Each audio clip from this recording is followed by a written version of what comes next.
Yeah. Okay, I'm gonna wait a second. There we go. Meike, welcome so much to my podcast. I'm so grateful you Thank you. agreed. Thank you so much. I'm so grateful and so happy, and my heart is really full of excitement and warmth, because that also marks some kind of my journey. It's been, I think, exactly 5 years now in May since we've met. And it's been a really tough journey, but today I'm in a different space than before.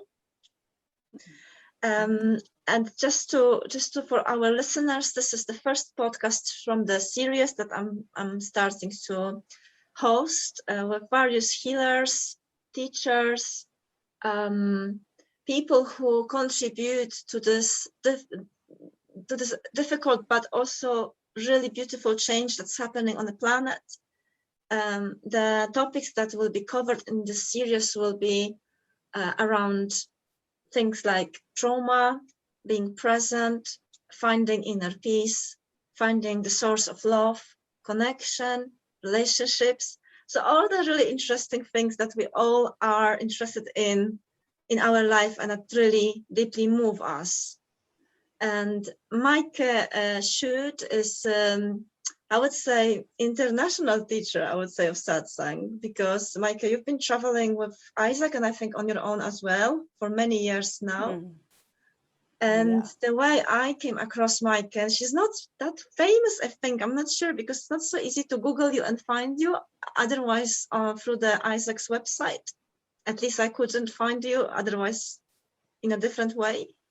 But the way I found out about you was through, I think it's the book of about women who share satsang.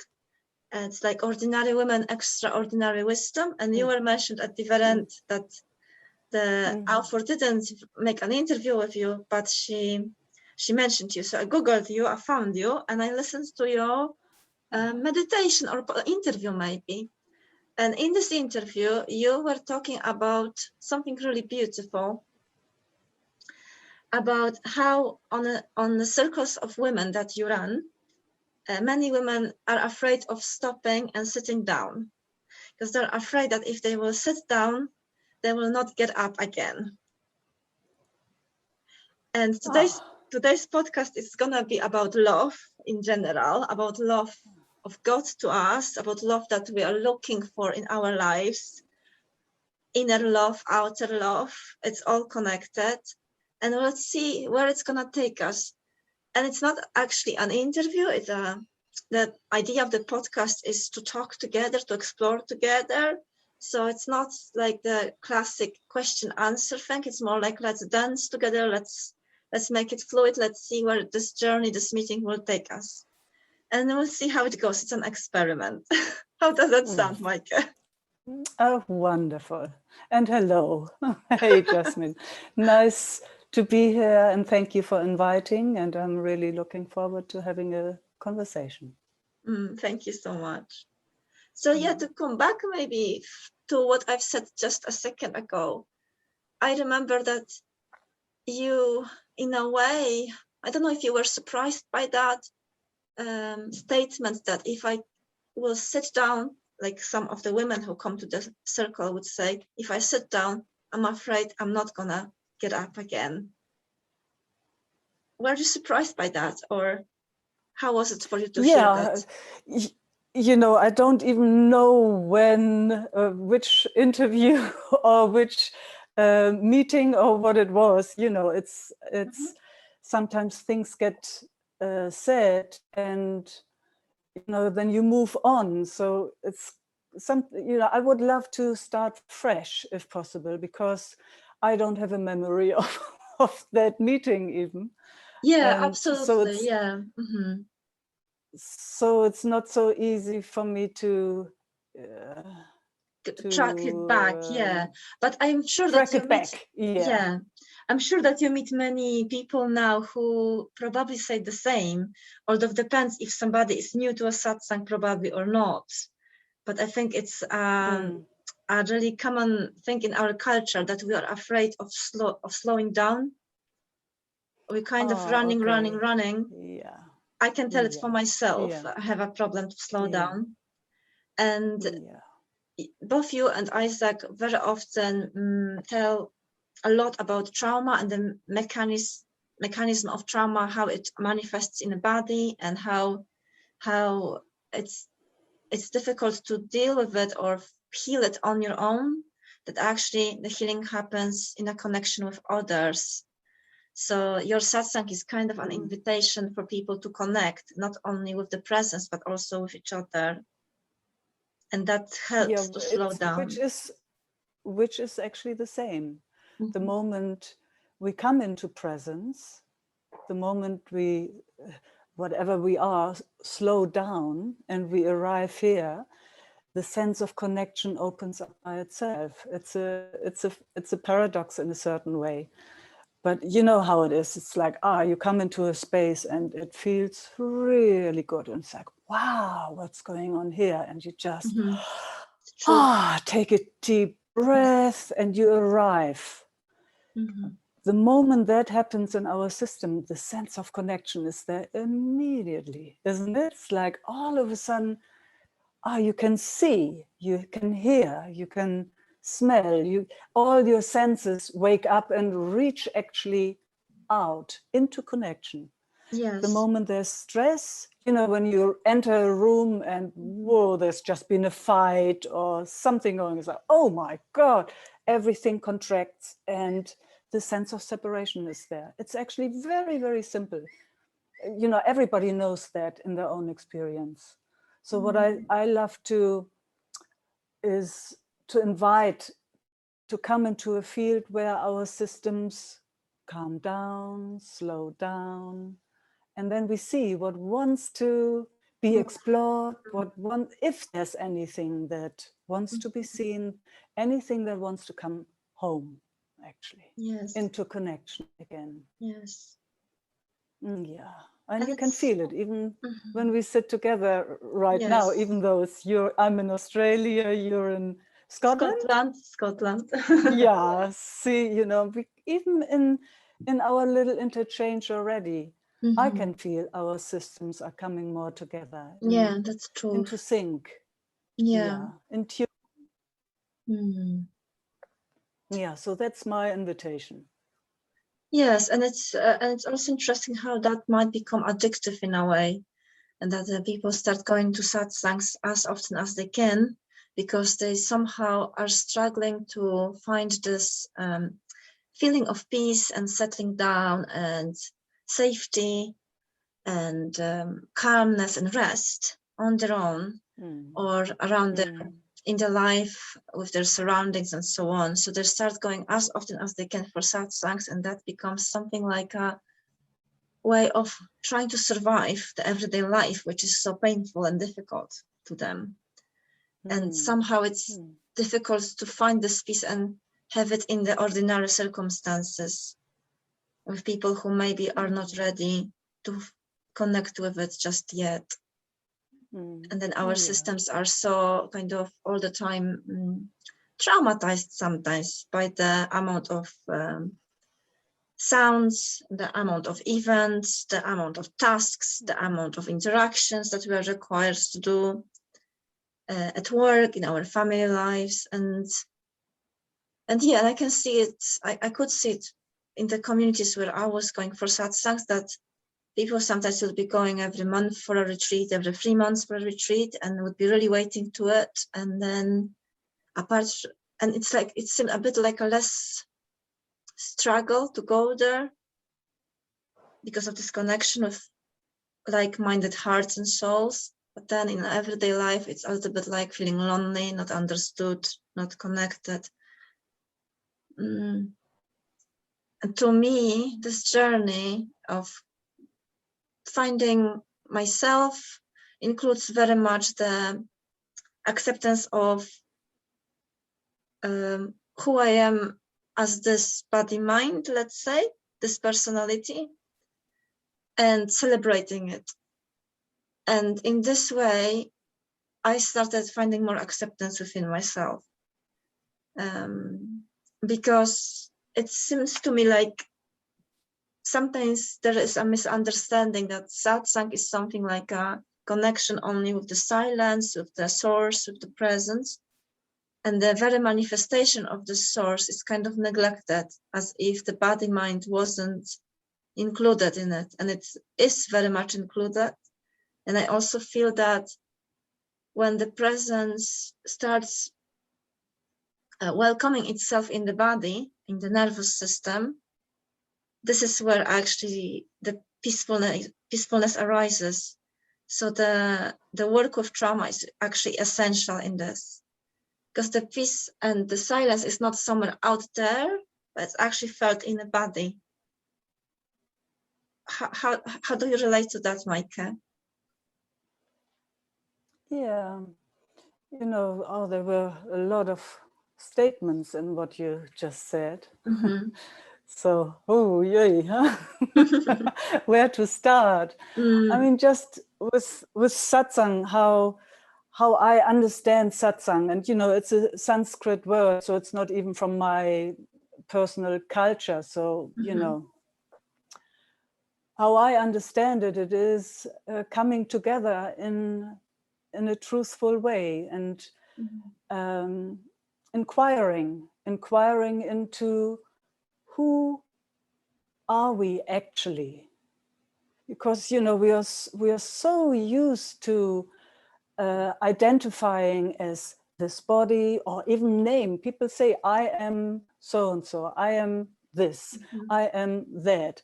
It's like multiple personalities in one being, in a way. So somehow, I don't know how that happened, but for me personally, it became just a passion to have a look, or when all of a sudden there was a realization that what I thought what I was wasn't true.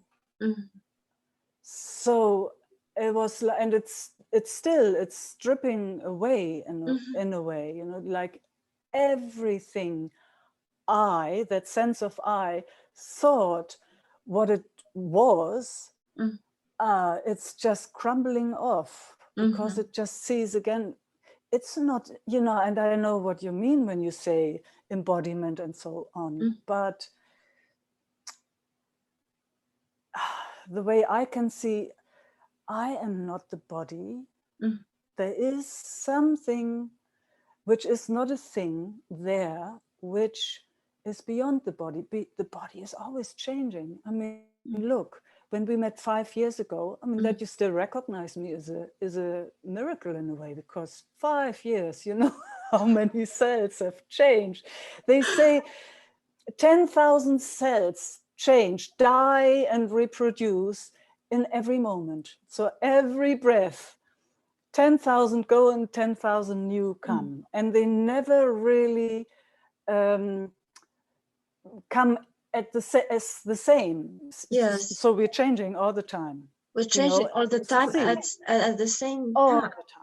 And at the same time, there are these deeply rooted patterns in our bodies, energetical patterns of pain, of conditioning, and somehow they get stuck, and we feel stuck, and feel we are repeating the same patterns, and so on and so on. And this peace that we are looking for, I can tell for myself, when going for satsang, can be found also through the body work.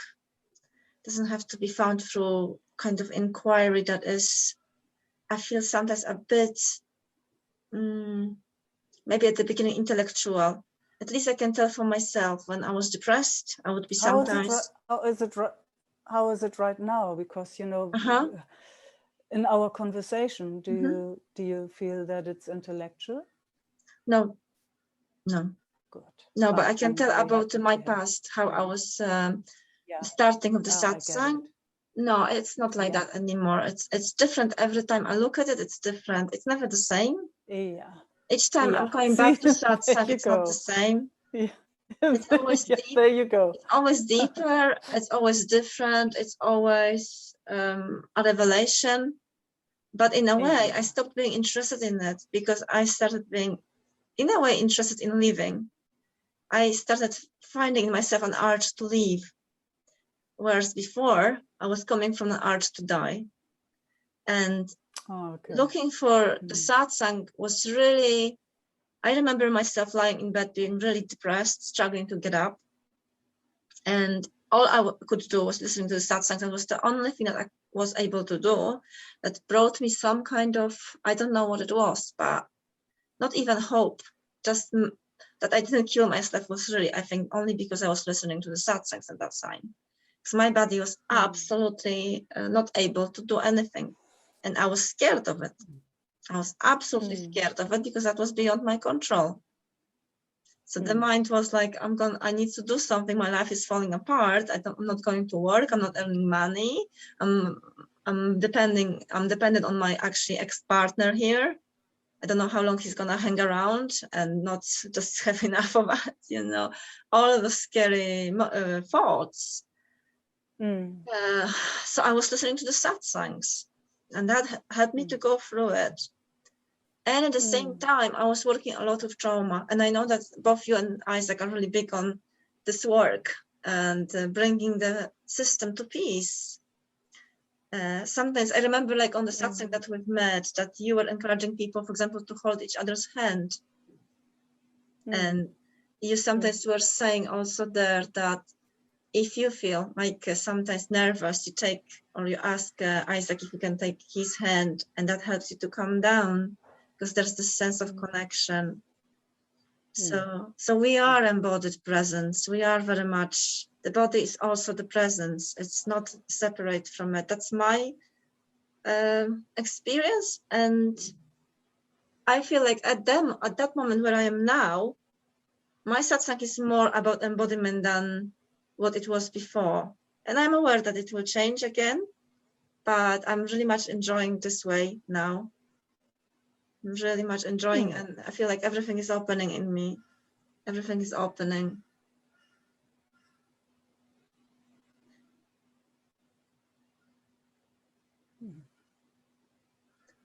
I also remember, Meike, that about you, when I read about you, or maybe I heard an interview with you, and I found out that for the very first time when you realized who you are, you stopped speaking. And I was really intrigued by this. I couldn't believe how that's possible to be in the world and not be speaking, and also feel, I would imagine, that you are there and you are connected. Yeah, I also don't even know that I ever said that. But sounds good. On this very satsang with Isaac in Netherlands in May 2016, you were very quiet. You were just sitting very still, and Isaac was doing the talking. And then at some point, I was like trying to provoke you, I think, or maybe I was surprised or something. I don't know. I was like, Meike, why are you not speaking? Why are you not saying anything? I was just like, maybe I was a little bit like, she's a woman and why she doesn't speak up, you know? And then you said that you do speak when you feel that there is a question or invitation, or there's something happening out there that invites you to speak. Yes. Yeah, that's here also the case, you know, just to get words out, that's not my interest. My interest is inquiring. My interest is to be present to what is. And sometimes it doesn't need a lot of words. And that's just how it is from here. Yeah. You know, so there's no right or wrong in that. So it's not right if somebody likes to speak a lot, or it's also not wrong. My system, or, you know, the expression of Meike is like that. So if there's an invitation to speak, or if there's anything to look at, I'm here. Was it always like that to you, or did your personality change when you first realized that you are this presence and the rest is just coming and going? I guess it's also how this body has been wired in a way. But, you know, when I was growing up, there was a big sense of being wrong, because actually there was not much to say. And it looked like everybody was speaking and doing, you know, what they all do. And so I tried to keep up, you know, that sense of I, that identity, in a way that wanted to be part of it, because it couldn't find, it wasn't invited into truth anywhere. So when there was a realization that that what I thought I was is not true, then something relaxed into itself. So I just switched off my Facebook because somebody was writing to me that. Yeah, I saw. What you were saying here, like, to me, it brings to my mind a child that is not seen, not heard, and not seen. That's how I was growing up, of course. Yes, like most of us. Most of us. That's true. We feel. And then we're learning to be. Yeah, everyone. Also, those caregivers have been in the same boat. They've also not been seen. So it's very, very lucky when it happens that you see yourself. And do you think that if we meet someone and we are lucky enough to meet someone, maybe in a therapy or in private life or whatever, somehow we meet someone and we feel that we are seen. We are seen by this person, we are heard for who we are at that moment. How does it change our life? Because this is not even an invitation to a presence. In a way it is, because of course you need to be present with someone in order to see them. But also it's an invitation to be yourself, fully the way you are, without judgment. Because there is this feeling of love there. If you're just seen without judgment. And presence, of course. It's all connected, you can't separate it. And for me, that's the most profound change in life. Yeah. See, and it might be for everybody a little bit different. But when there's a sense of being seen and felt fully, something relaxes. And it will never forget. That is my personal experience. See, and that it gives, again, in my own experience, that gives a sense of being at home. And from then it is connected. It knows it is connected, and it doesn't need actually anything for that at one point. It doesn't matter where it is. It doesn't matter what happens around. It might be chaotic, it might be war, it might be whatever.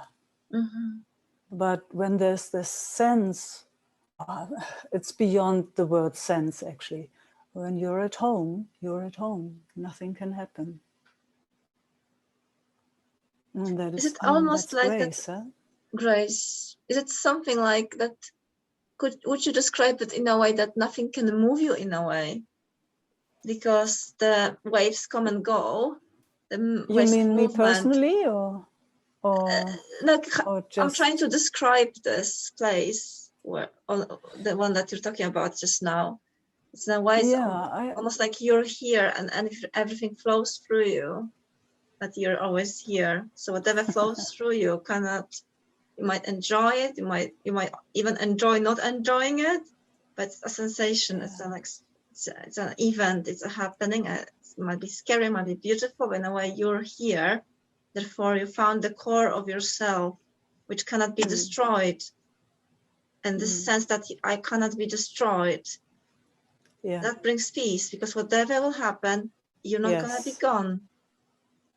Exactly. And there will not be a judgment for whatever comes through. Any sensation, any feeling, any emotion, any thing that's happening, there will not be a judgment. And that's where the healing really is. Absolutely. Yeah. There's where not even healing is happening. It is whole. It is already. However it moves. It's like receiving, isn't it? You receive the whole of yourself, the whole of other people, the whole of the events. It's like receiving, taking it in without grasping into it, without stopping it, without trying to control it, without trying to manipulate it. You're like an open receiving space, but at the same time, which for is me, in the flow. In the flow, yeah. And at the same time, for me, it's like naturally joy arises because there's no other way.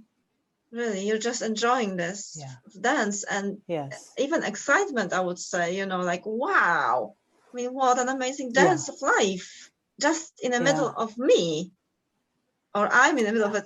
Hard to describe. Yes, how to describe. Yes, exactly. That's where poetry comes in. And then when we are on a path and we come and go from this, so we even think that it's a state of mind or a state of being that we are thrown into it, and then the life throws us out of it. And I must say, I find this also very beautiful, because in a way, I feel that each time I'm thrown out of it, I can touch something else. You know what I mean? I can always bring it back home again. It will eventually, even if it's really painful. You know, I have this dark nights of the soul pretty much every week.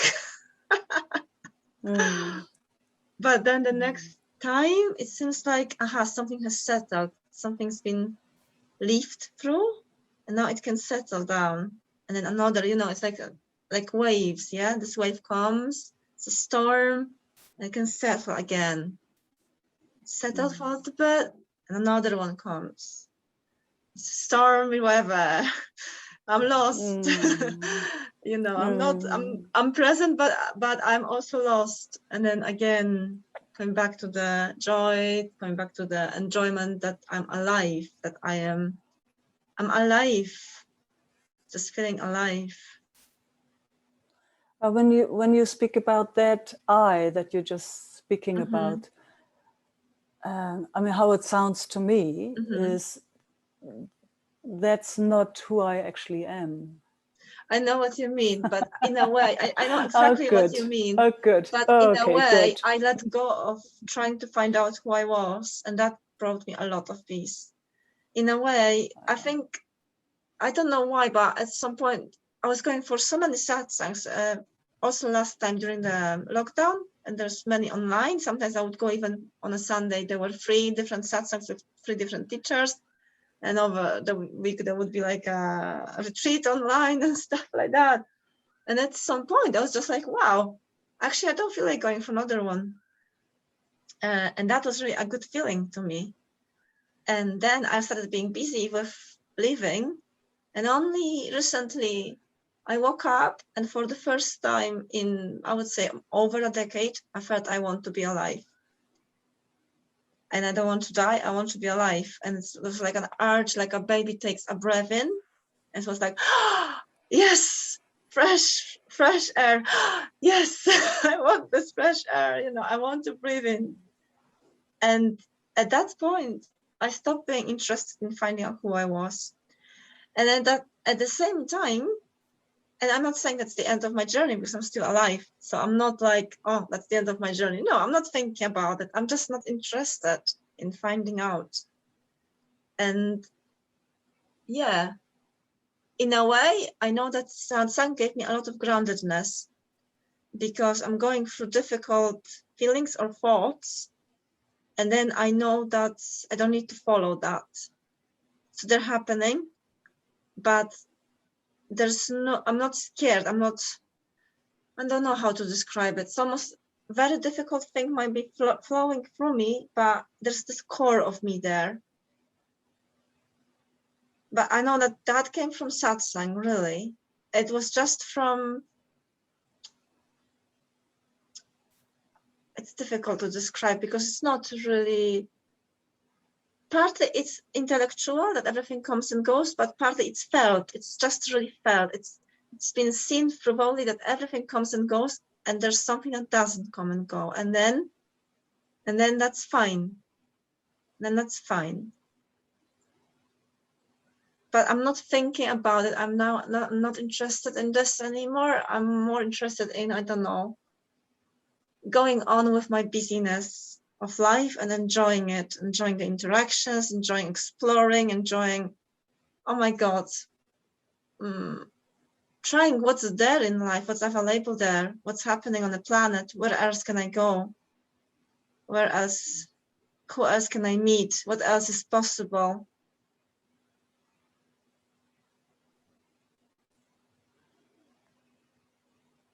Mm.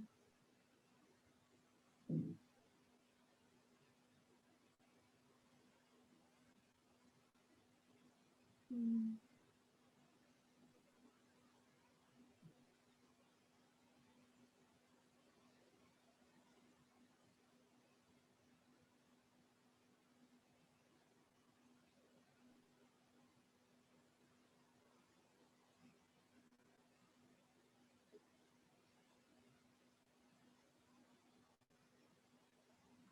And also, many insights started appearing in me at some point. I started having some memories, and even from past lives, of who I was, of who some significant person, one significant person in my life, who this person was, and I don't feel attached to it, but in a way it brings me really a good, better understanding of who I am today as this body mind, let's say, this personality, this manifestation.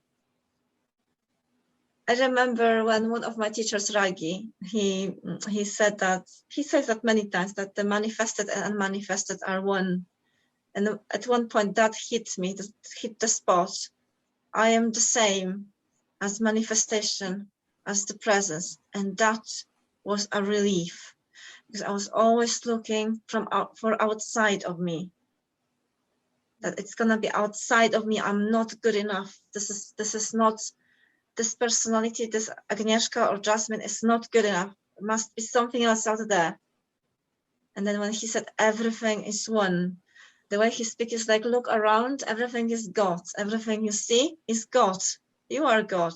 Even though there's a sense of separation in the body, everything you see, the floor you're sitting on, the other person in the room, the furniture in the room, the rain outside the window, this is all the one, even though you have a feeling of a separation. And that really brought me a lot of relief. It's like, so therefore, I don't need to change. I don't need to escape.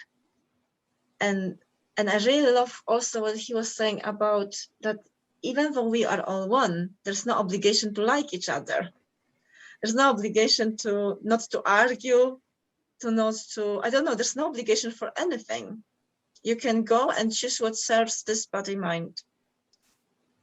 And that was, oh my God, when that hit the spot,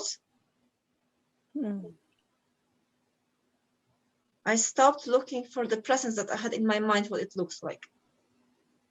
Because I can say for first few years, I had an imagination of what presence is. And I'm not saying that, you know, that I've discovered something. No, I just feel like things changed in a way. Mm. Mm.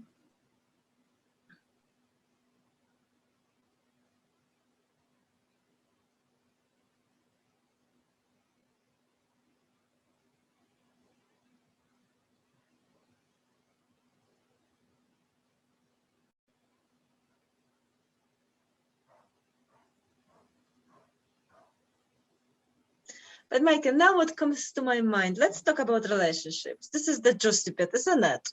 I mean, everyone are interested in relationships. This is the part of our life that's most complicated at the same time. This is juiciness of life. We are scared of it, we want it, we're trying to hide away, but we don't want to hide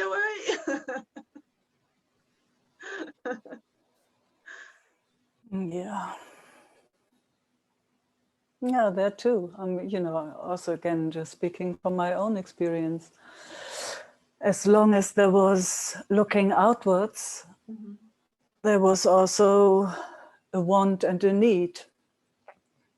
And that was relationship. Yeah. It always became something. So I'm just very, very grateful right now that there is no interest in relationship whatsoever. Not in that kind of relationship that my system has been used to. As an obligation to stay forever together and be this way or another. No, not only that. I mean, it was when I was younger, it was actually driven by the hormones. You mean sex? Sexual life? Yeah, attraction. Yes. Yeah. Yeah. It was definitely ruled by that from early on, from teenage, when it started, that there was this other chemical cocktail going through the system. Yeah. And then when that changed, relationship wasn't interesting anymore. I'm gonna ask a very personal question, if that's okay. Yes, please. Please, but no whatsoever. Don't answer or whatever. Take it the way you wish.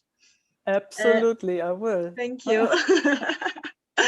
So, when you lost interest in sexuality, or let's say sexual life, that does it mean that sex disappears from your life, or did it just come in a different way? Did it manifest in a different way than before? Different, yeah, in a different way, yeah. That's For beautiful. a while, it just didn't. For a while, it just didn't work anymore the way it worked before. Where, you know, and then when you look back, I could see it was driven. It was, it was exciting, and then you go and it comes to a peak, and that didn't work anymore. And then a different interest in meeting came. Yeah, exactly. And it's more like that you don't need to rush anymore, because there's this there's this connection. Yeah, so within this connection you don't need to rush anywhere. Is that like that?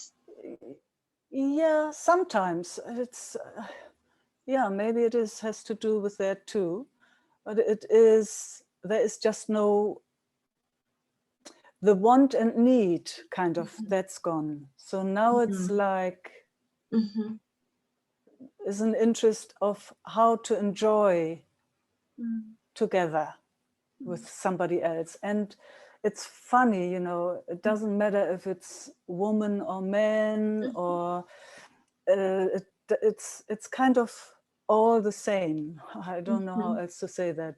So that kind of sexuality that I was used to when I was younger doesn't exist anymore. It's I don't know if that makes sense, but don't know how else to I don't have that describe experience, because I am not there where you are, but I am in a realm of needs and wants. Definitely, I am. You're also much younger. I'm also much younger. And this cocktail of hormones still playing out actually after a turn 30. It became crazy. I'm very grateful that I'm where I'm now. I mean, it is great, and I know how it's really strange actually, because in our culture, it feels almost to me like that we have so much expectation about how women should be like and what female sexuality should be like. And then when you, at whatever stage it actually awoken in you, you are realizing that it has nothing to do with the cultural understanding of it. I mean, it's really surprising, isn't it? Because before you had some kind of imagination based on the movies and, I don't know, YouTube films and whatever, and talking with people and books and stuff. And then when you actually start feeling that in yourself, you realize it's nothing out of it, what culture says that. And it's actually really sad. It's really sad, because this conditioning brings a lot of shame in us, in particular in women. I can't speak so much about men. I can say about my experience, like, I mean, shame, that you are not fitting in a box, you know.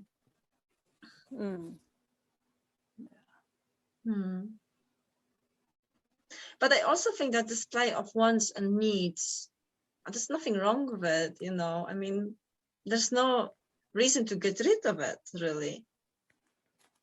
I mean, why? I mean, it's a part of life. We are humans. Well, it depends on what your interest is, like with everything. You know, I'm not, you know, I'm not making statements. I'm talking about my personal life or what I've seen, you know. So everyone has their own path in a way. And yeah, if one is interested in marriage and relationships and having certain rules, and please feel free.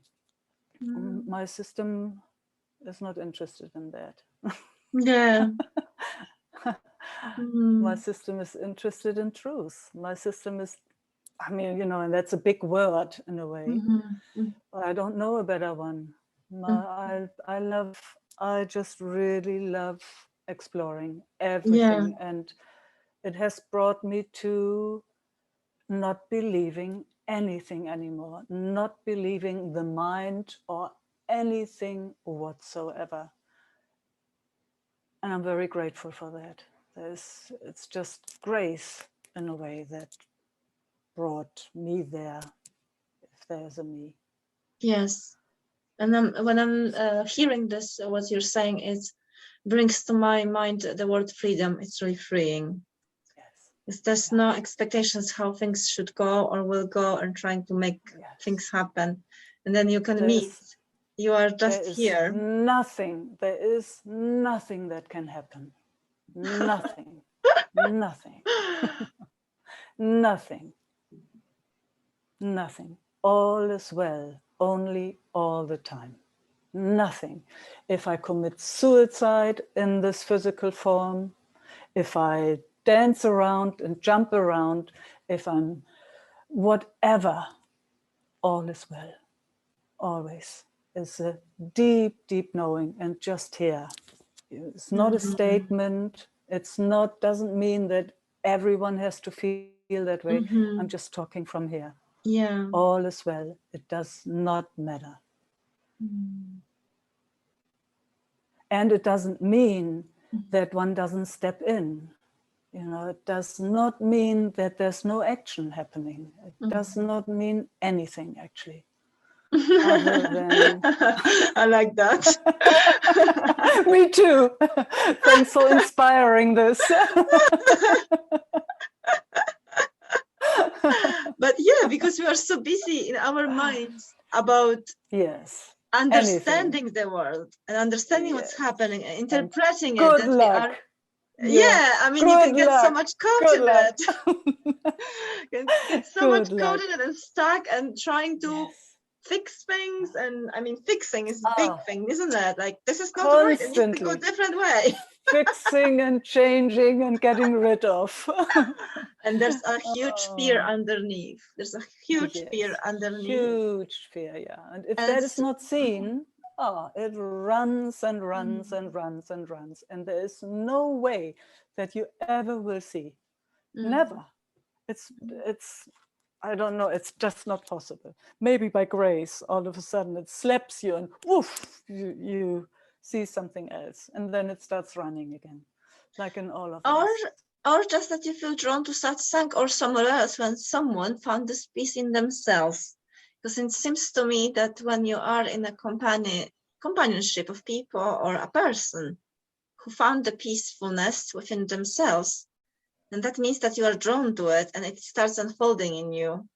For me, that's obvious. When I see people on the satsang, I'm amazed. I'm amazed, really, because it's a different space. It's absolutely a different space.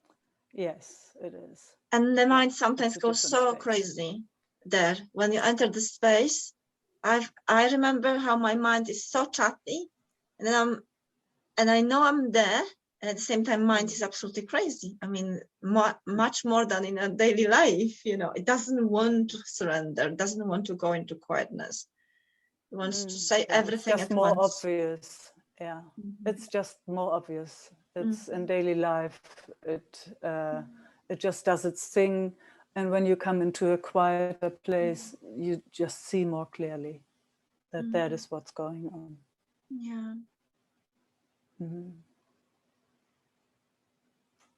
And then in a way, I can tell, in a way, there's a part of me, a tiny bit part of me, not all of me yet, or yet maybe never will happen in this life, but a tiny bit of me is like, okay, that's fine. It's like the tiny part of me is surrendered. The other parts probably not. They just want to do their own thing. But this little tiny bit that is already surrendering, that's enough.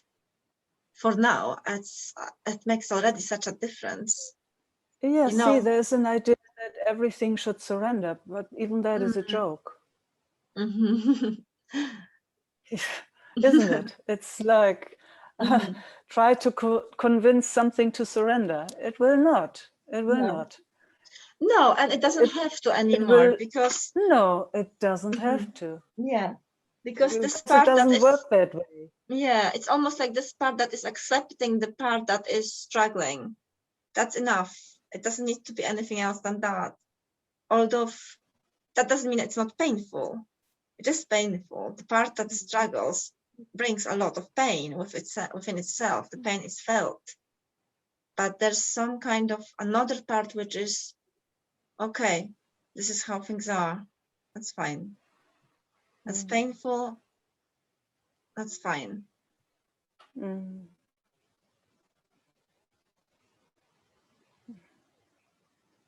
That's painful, that's fine. And I sometimes feel that it's just growing older, to be honest. Not even going for satsang. I can imagine, I don't know, to my mind, older people come to my mind, like, who just sit on the benches and look at the sunshine, you know, and all the busyness of their life is gone. That is satsang.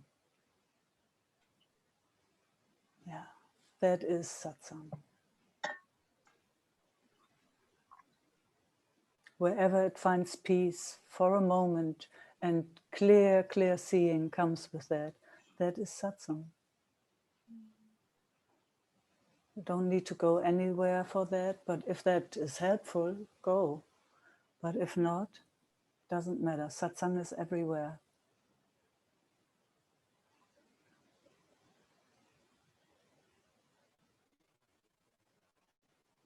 It's just nice sometimes coming together, you know. It's like, see, I'm meeting a lot of people that I've met now since so long. We are on this journey together since 20 years, or I don't know even for how long. So it's not about, when we meet, it's not about telling anybody anything, because everybody knows. It's more that whatever that is, this intelligence of satsang or whatever it is, it creates a field. And that field is so nurturing that everything in the system rewires itself. All those patterns that have been running since such a long time, centuries, you can say, they will never change if there is never an invitation to come to peace. What I can see is that lots of these patterns rewire themselves when they come to satsang, when they come to peace, when they come into a field where there is a common interest in peace, in love, in presence, in being here. It's magic. It's magic that happens. So we're not even trying to do anything. It's like everyone becomes a mouthpiece for an aspect that has not seen the light yet. And it's received by everyone, and it rewires itself. So that's what I love. That's why I love coming together with other like-minded ones. It's just that magic that happens when more than one gather in the name of love, peace.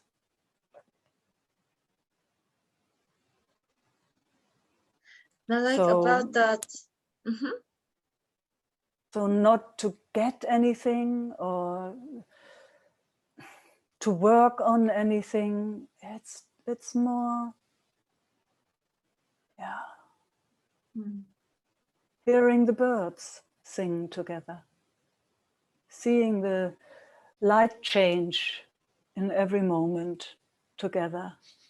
In that connection, every eye can see it, or the sounds that come in, or the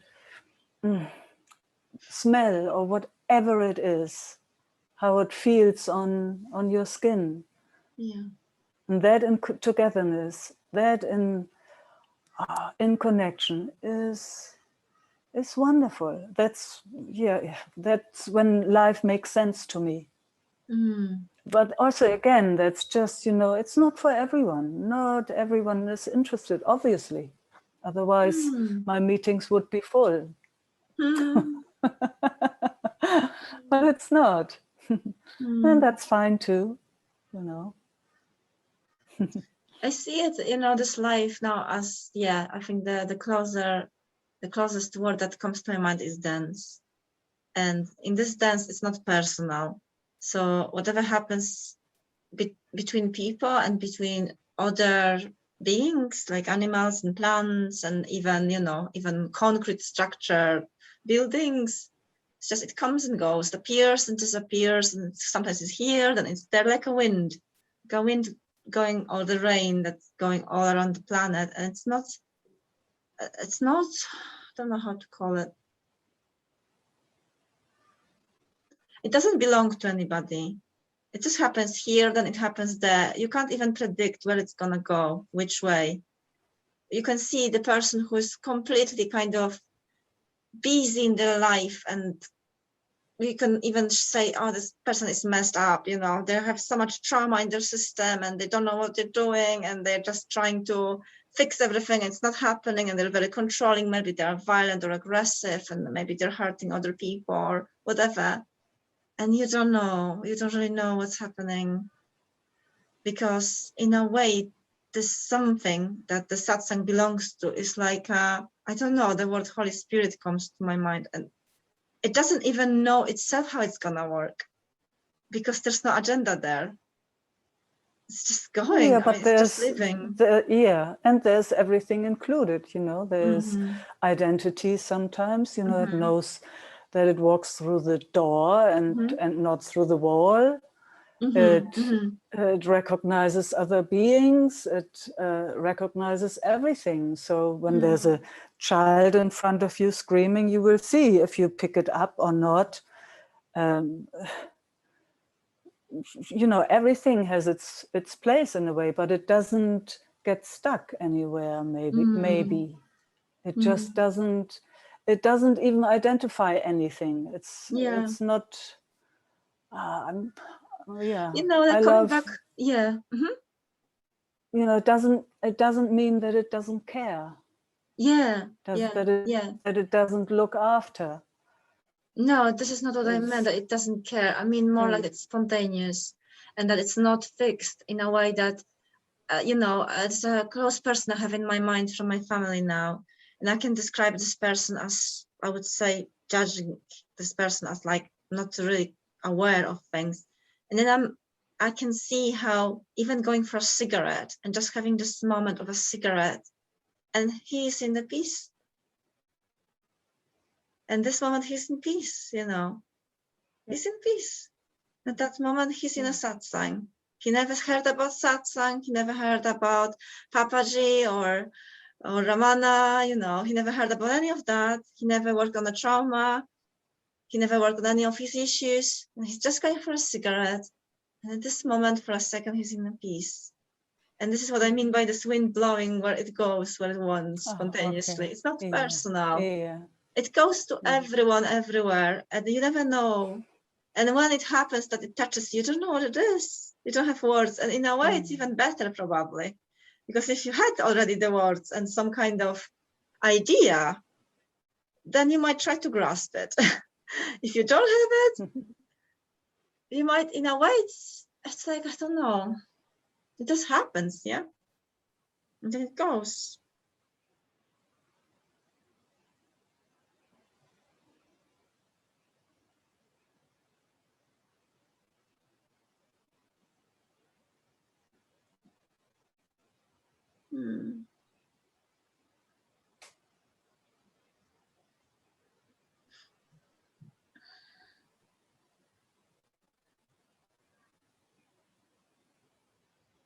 I think something about satsang is really deeply about this connection. It's really, at least for me, I can tell I was looking for connection when I was going for satsang. It's trying to find the people that I can connect with. Yeah, and struggling with that. Yeah. Yeah, good luck. Yeah. Yeah.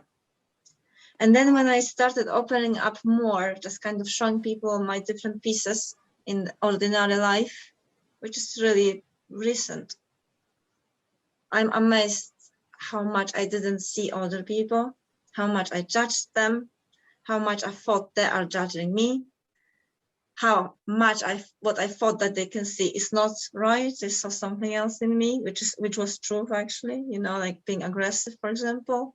I found out that people can see my aggression and I wasn't even aware of it. I thought it's bottled up, you know, very well. It wasn't. Only then I started realizing my tone of voice when I'm speaking with people, you know, all of that was very recent. And this sense of connection comes from somewhere else then. It's not from expectation. It comes from showing up. So kind of, it's almost like taking a jumper off. Or, you know, like you're wearing those layers. You're like, nobody will see me.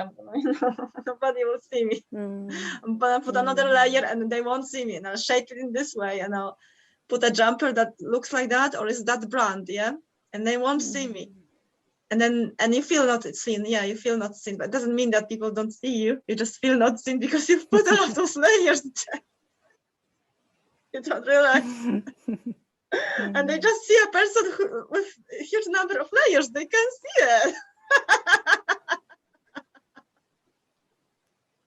People are not so silly after all. In a way, when I was hiding away, I thought the world hides away from me, but it was the other way around.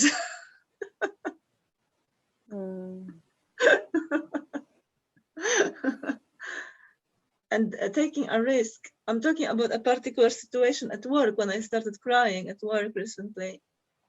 That was really huge risk, but it happened on its own. I didn't plan to start crying. But that it has happened meant for me that the control is being a bit loosened up. And then it was amazing to see that nothing bad is happening because I'm crying, that the control can loosen up. That's fine. And in a way, then I can see other people better and they can see better me. Like, can see, how do you say? They can see me better, yeah? And in this sense, the connection arises and I'm not interested then in who I am because it's not important in that moment. In a way, it's not important. I don't know how to say it. I don't know if that makes sense at all. Maybe because my satsang was so much on an intellectual level for so many years. Probably not only, because of course I've managed now to find some kind of presence or groundedness in myself, whatever storm is going on in my life. So it couldn't be only on intellectual level, but I think letting go of this thinking, what does it mean to be present?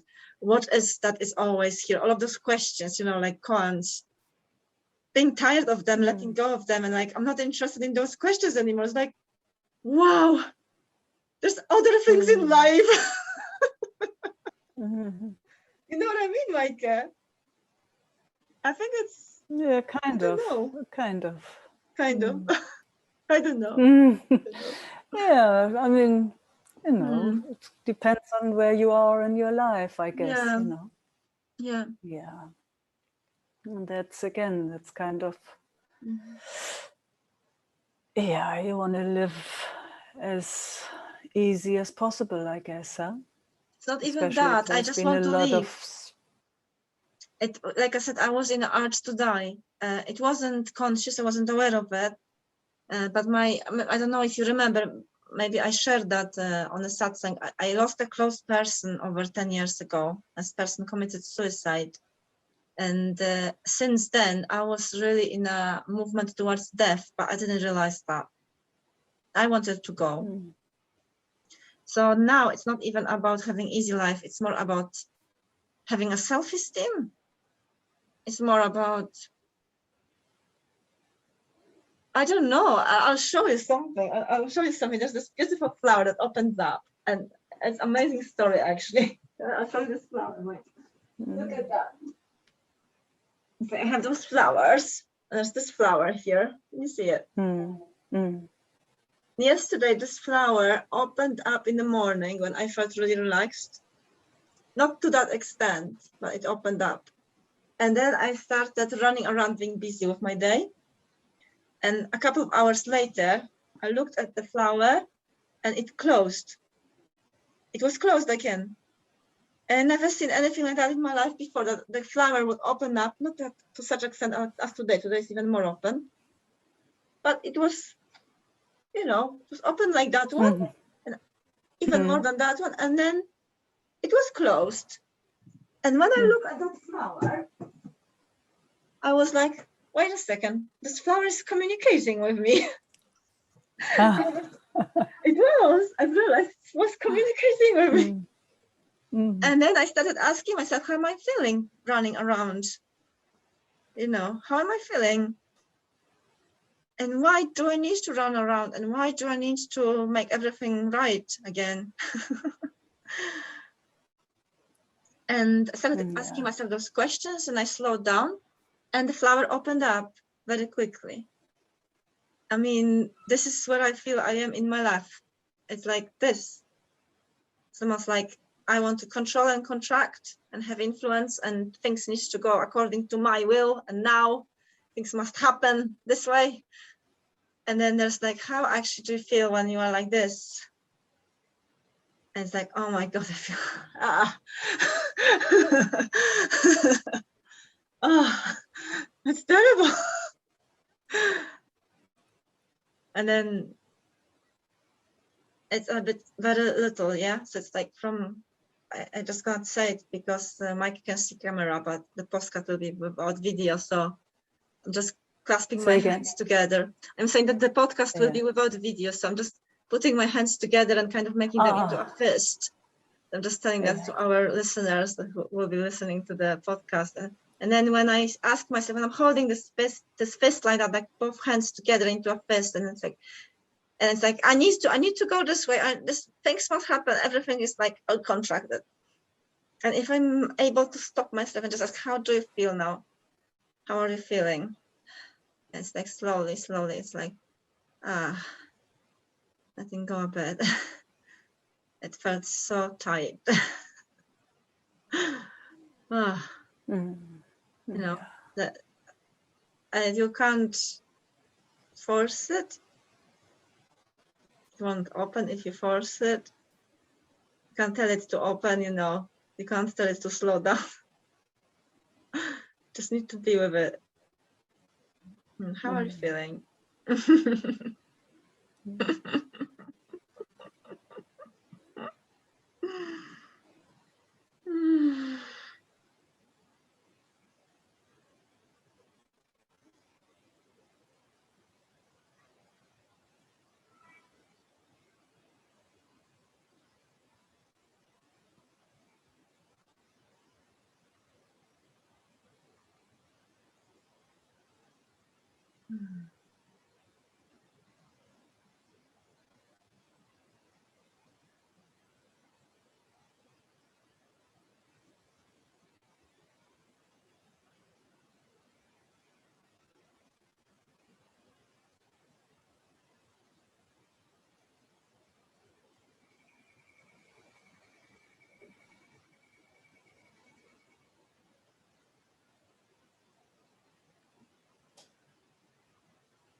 I could hear the birds from Australia. Are you in Australia just now, Meike? Yeah, could hear them. Yeah. They're coming to Scotland through Zoom. Absolutely. They do that from time to time.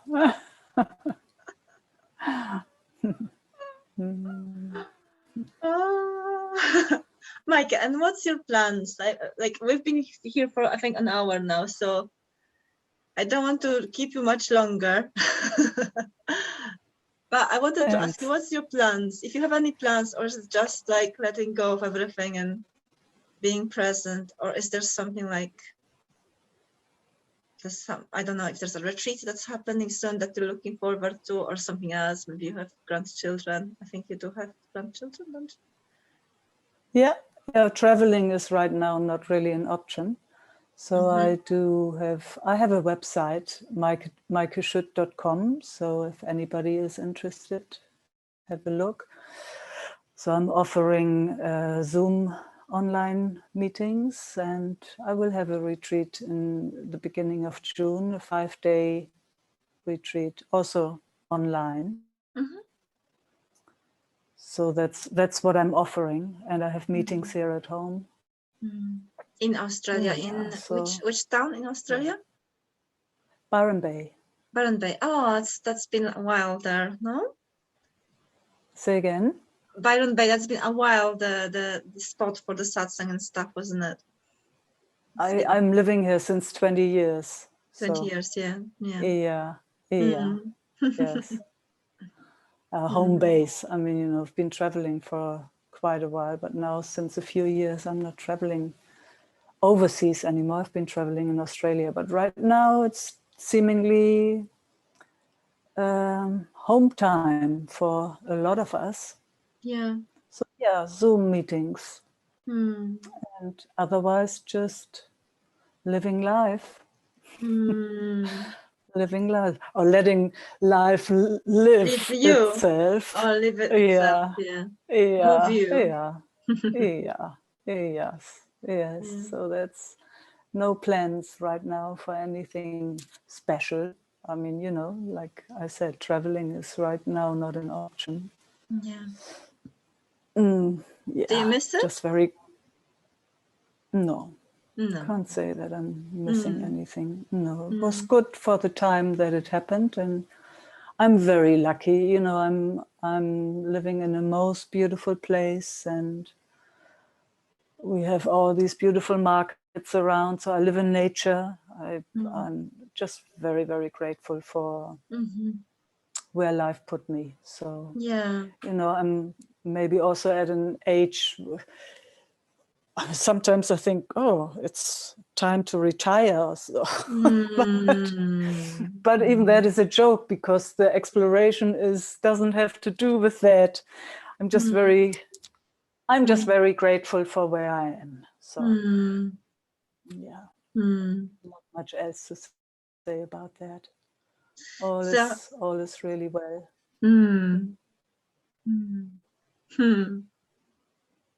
That's You wanted to say? Yeah, I just wanted to say that in a podcast underneath our picture, there will be a link to your website, so people will be able to find about coming retreats and possibilities of meeting with you. So that'd be lovely if they can connect. Yes, they can connect. And I do believe whoever likes to connect. Exactly. I also offer one-on-one sessions, so one-on-one meetings, not sessions, just meetings. But it's all on the website. So and I offer, for those that like to watch the online meetings afterwards, they are all for free. They are all open. So there's many options to connect, and now with the online stuff, it's even easier than ever before. It's more accessible, and that's lovely. Yes, exactly. It's lovely. Meike, it was so nice meeting you after 5 years. I mean, gosh, where these 5 years are gone, I don't know. I must say that after we've met, that was my first satsang, by the way, with you and Isaac. The very first time I went for satsang in my life. I really didn't know what it was like, what to expect, nothing, I was a bit crazy, as I am just now too. I mean, ever since. I guess All of us are crazy. All of us are crazy. But I have the most Yeah, the mind beautiful is crazy. memories. It is, yeah. Oh, wonderful. The most beautiful I'm memories happy to hear. with meeting other people there. There's so much friendliness. I mean, the sense of friendliness and being welcomed into the community that didn't know me, because most people were local, from Netherlands. So I think Dutch, you say Dutch, for people from Netherlands. And I was Polish, and I was coming from Scotland, and everybody like, wow, welcome,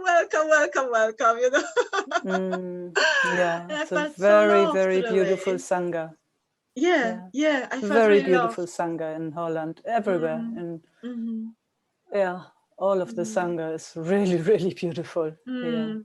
We've been traveling for a long time together, most of us. So inviting and I'm still everybody. In touch with some people from there, Meike. I'm still in touch with a few people that I've met there, and we are on Facebook, and we see what's happening, and it's so nice. Oh, so wonderful. Very happy to hear.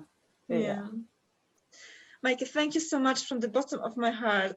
To me, this feels really special as well, because like I said, it marks 5 years. That was exactly May 2016. Wow. My first 5 years in my 30s, my God. Oh, in your 30s. Oh, how sweet. I'm 35 now. So it was just when I turned 30. And also that after the satsang, the most difficult part of my life began. It really most difficult.